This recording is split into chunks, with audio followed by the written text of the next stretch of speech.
అందరికీ నమస్కారం. Welcome to Mittapalli Sirisha logs.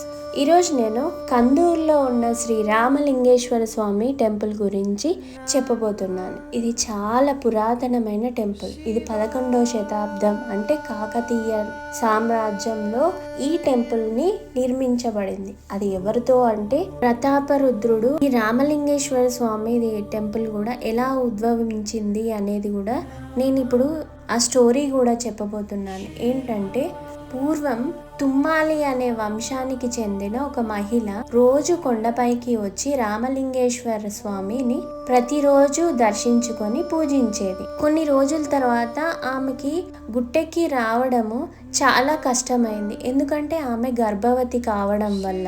So అయితే ఆమె ఏడుస్తూ ఉండేది స్వామి దగ్గర. అయ్యో, నేను నీ దగ్గరికి రాలేకపోతున్నాను, నేను రోజు నీ పూజ చేయలేకపోను, ఇంకెన్ని రోజుల తర్వాత నీ దర్శనం దొరుకుతుందో అని చెప్పేసి ఏడుస్తుంది. అప్పుడు ఆమె భక్తికి మెచ్చి దేవుడే ప్రత్యక్షమై, నువ్వు ఎంతవరకు నడవగలుగుతావో నడువు, నీ వెంట నేను వస్తాను, కానీ ఒకటి చెప్తున్నాను, ఏంటంటే నువ్వు వెనక్కి తిరిగి మాత్రము చూడొద్దు అని చెప్పేసి అంటాడన్నమాట.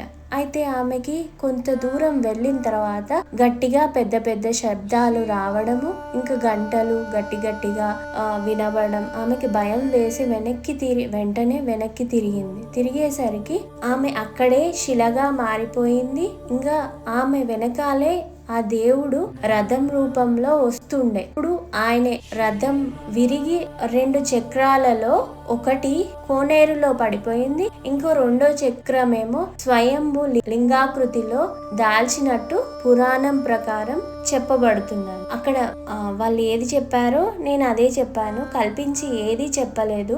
నాకు తెలిసింది మీకు చెప్తున్నాను. ఇక్కడ కల్పవృక్షాలు కూడా చాలా ఉంటాయి. మనం కాశీలో మాత్రమే కల్పవృక్షాలు చూస్తాం కదా, ఇక్కడ చుట్టూ ఎక్కడ చూసినా కల్పవృక్షాలే ఉంటాయి. సో దీన్ని దక్షిణ కాశీ కూడా అని అంట. ఇది చాలా బాగుంది. ఇక్కడ చుట్టూ పొలాలు ఉన్నాయి, ఇంకా కొండ కూడా చాలా అందంగా ఉంది. అంటే ఒక పల్లెటూరుకి వెళ్తే ఎలా ఉంటుందో అలా ఉంటది.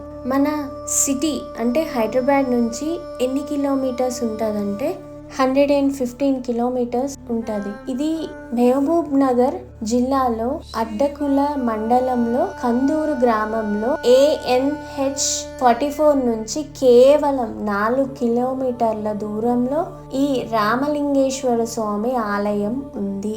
నేను గూగుల్ మ్యాప్ కూడా పెడతాను డిస్క్రిప్షన్లో. ఇది చాలా బాగుంది. మీరు కూడా వెళ్ళి ఆ రామలింగేశ్వర స్వామిని ఒక్కసారి దర్శించుకోండి. నేను పూజా డీటెయిల్స్, ఏ పూజకి ఎంత కాస్ట్ ఛార్జ్ చేస్తారు, ఏ టైంలో ఈ టెంపుల్ని తెరుస్తారు, ఏ టైంలో పూజ చేస్తారు అనేది కూడా నేను అన్ని పెట్టాను. చూడండి ఎలా ఉంది నా వీడియో అనేది కామెంట్ సెక్షన్లో కామెంట్ చేయండి. కామెంట్ చేసే ముందు నా ఛానల్ని సబ్స్క్రైబ్ చేయండి, లైక్ చేయండి, షేర్ చేయండి. బెల్ ఐకాన్ని క్లిక్ చేస్తే నా నోటిఫికేషన్స్ మీకు ఎప్పుడూ వస్తుంటాయి. ఇక్కడ గోశాల కూడా ఉంది, గోవులకు పూజ కూడా చేస్తారు. ఇంకా మనము ఉండి స్టే చేసి 1 డే స్టే చేసేలా కూడా రూమ్స్ ఉన్నాయి. వెళ్ళి చూడండి ఎలా ఉంది అనేది కూడా కామెంట్ సెక్షన్లో కామెంట్ చేయండి. నేను ఇంకా మంచి వీడియోస్ పెట్టడానికి ట్రై చేస్తాను. ఏదైనా అక్షరాలు కానీ పదాలు కానీ తప్పుగా చెప్పుంటే నన్ను క్షమించండి. Stay tune. Thank you for watching my video.